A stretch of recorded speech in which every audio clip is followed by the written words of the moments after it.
você sabe me dizer que luz brilhou no primeiro dia da criação, sendo que o sol, a lua e as estrelas ainda não haviam sido criados? Pois bem, meu nome é Carol, sou cristã historiadora e vamos juntos estudar a Bíblia capítulo a capítulo.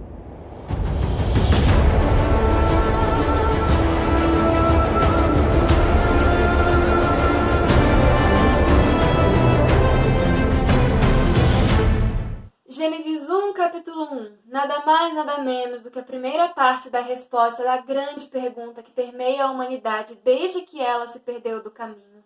De onde vim e para onde vamos? Sim, esse capítulo é a resposta da questão de onde viemos. E não se preocupe, a resposta da segunda parte dessa pergunta tão profunda se encontra lá do outro lado da Bíblia, em Apocalipse 21 e 22, sendo que você é quem vai decidir qual dos dois finais você vai escolher. Antes de começarmos, seria bom que você lesse ao menos uma vez esse capítulo, já que eu não vou ler ele na íntegra. Por isso, se você não tiver uma Bíblia aí perto de você, eu vou deixar na descrição esse texto, com uma versão mais próxima possível da que eu uso para estudar, a Bíblia King James 1611. A minha é a fiel e a da descrição é a atualizada.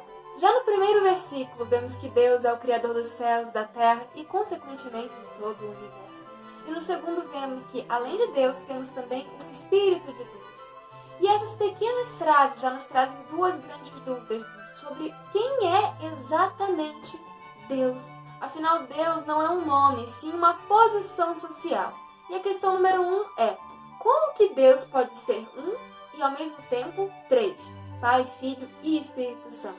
Podemos ver em João 1, do 1 ao 3, que existem dois seres juntos, a Palavra e Deus, durante a criação do mundo. E lá em Gênesis 1, 2, vemos o Espírito de Deus também na criação do mundo. E sabemos que a Palavra é Jesus, pois em João 1,14 nos diz que a palavra se fez carne e sabemos que Jesus é a pessoa da divindade que se fez homem para nos salvar.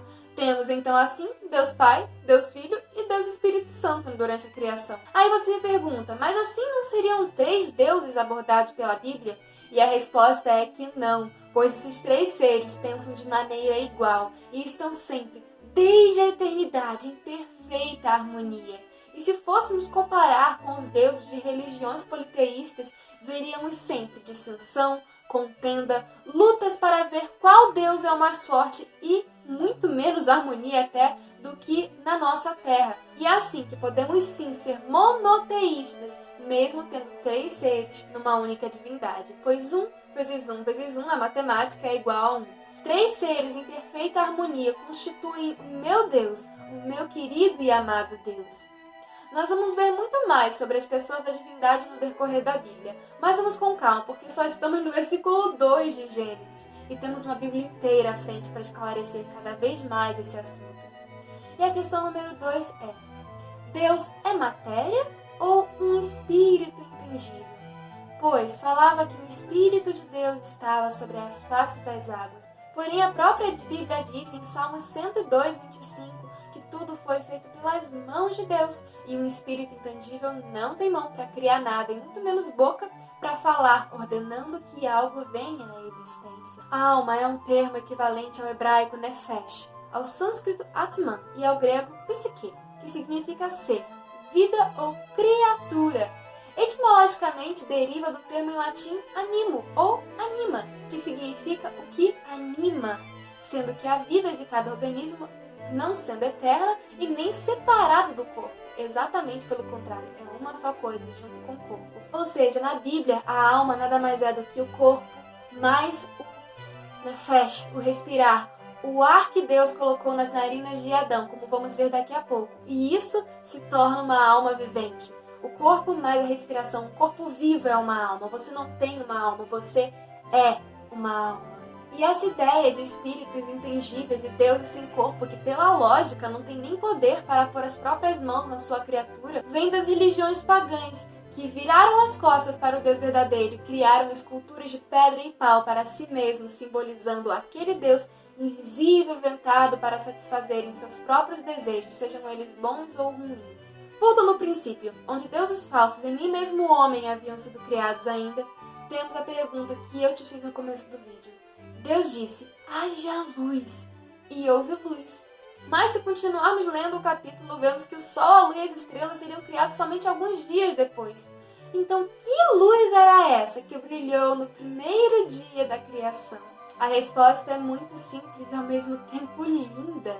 Mas antes, você já se inscreveu no canal? Se não, está esperando o quê? Se inscreva e vamos juntos estudar esse incrível livro que contém a sua e a minha história escrita. Bem, a luz que brilhou no primeiro dia da criação não era nada mais e nada menos que o brilho da glória de Deus, que chegou nesse cantinho do universo para doar um pouco do seu imenso amor num pequeno planetinha que ele criaria e que viria a ser chamado Terra. 1 João 1,5 declara: Ora, a mensagem que da parte dele temos ouvido e vos anunciemos é esta, que Deus é luz e não há nele trevas nenhuma. O próprio Deus era a luz durante os 3 primeiros dias da criação, assim como ele será nos novos céus e na nova terra, como diz Apocalipse 22,5. Então já não haverá noite, nem precisam eles de luz e de candeia, nem de luz do sol, porque o Senhor Deus brilhará sobre eles e reinarão pelos séculos dos séculos. Vale dizer que nós não fomos a primeira criação de Deus. Os anjos e outros seres celestiais já haviam sido criados pelo esse eterno Deus, que sempre existiu. Um exemplo disso é que já tinha água aqui. Deus tinha e ainda deve ter um estoque de recursos que ele criou para criar novas coisas. Ele é o verdadeiro artista, que possui um armário e gavetas cheias de caixas e lápis e tintas para usar em suas criações. E isso é para nós um pouco complicado de entender, porque, como eu dizia para os meus aluninhos quando eu era professora, nós fomos criados e estamos acostumados a ver coisas serem criadas a partir de alguma coisa. O infinito não cabe dentro da nossa mente finita. Ou seja, Deus é o verdadeiro artista, que ele consegue criar suas próprias matérias-primas sem uma matéria-prima precedente e daí criar novas coisas a partir da própria matéria-prima que ele já havia criado. Mas enfim, foi tarde e manhã e terminou o primeiro dia. O dia que Deus criou é contado de maneira diferente do calendário que temos hoje. Em vez de um dia começar à meia-noite, ela só vai começar em um pôr do sol e vai até o outro pôr do sol. Faz mais sentido, pois um dia pega uma parte inteira da escuridão e uma parte inteira da claridade. Dia e noite. Um dia completo. Contar assim até evitaria que nós nos perdêssemos em eventos meteorológicos que sempre nos confundimos por não sabermos em que madrugada vai acontecer. Por exemplo, vai acontecer uma chuva de meteoros na madrugada do dia 5. Você não sabe se é na madrugada do dia 5 mesmo, do dia 6 ou do dia 4. Porque você não sabe se é a madrugada de tal para tal, ou de aquele para aquele, e assim por diante. E assim se foi seguindo. O primeiro dia houve luz pela glória de Deus. E no segundo dia Deus criou o firmamento. Note que Deus fez o firmamento. Guarde essa informação, ela vai trazer uma curiosidade muito legal no capítulo 7 dessa história. E eu vou te dar um spoiler. Se chama Pangeia. No terceiro dia, a terra e as águas foram ajeitadas, criando continentes e os mares. E essa terra, pela ordem de Deus, produziu plantas pela primeira vez. Não era que o solo era super fértil para fazer crescer uma árvore em um dia. Mais do que isso, Deus doou vida que emanava dele para que esse ciclo de crescimento começasse e assim continuasse até hoje. Se ele parasse de doar as vidas, até mesmo as plantas morreriam, mesmo com um solo super fértil.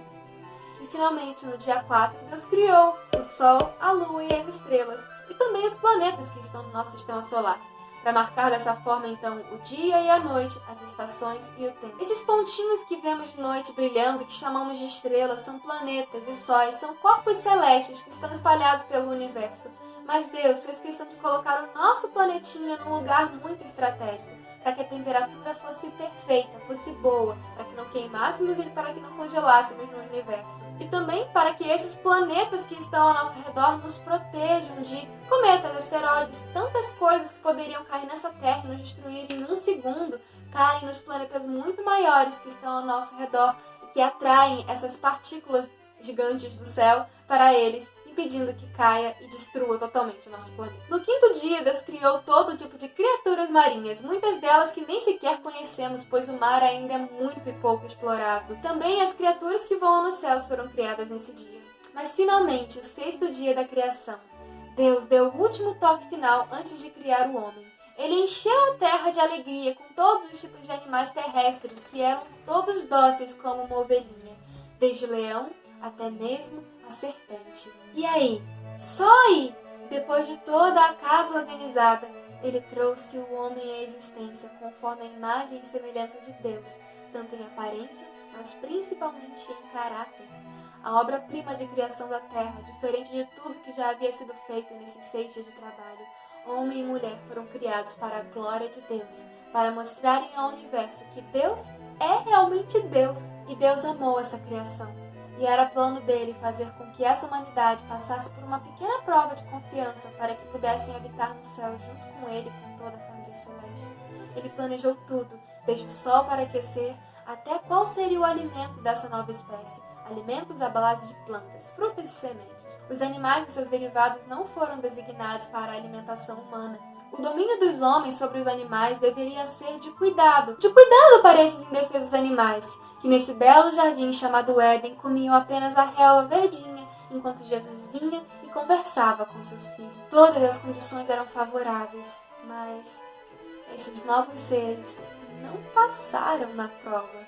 E por isso, até hoje, nós, os seus descendentes, não podemos viver no céu com Deus. Prova essa que vemos nos próximos capítulos. Mas não desanime, Deus cuidou de tudo mesmo, e criou um plano para nos salvar. Fique comigo nessa jornada e eu vou te mostrar esse grande plano da redenção. Eu já estou até dando spoiler demais, então deixe sua curtida e seu comentário. E lembre-se, tudo que Deus fez é bom, e Ele reconhece isso, pois viu Deus que tudo isso era bom.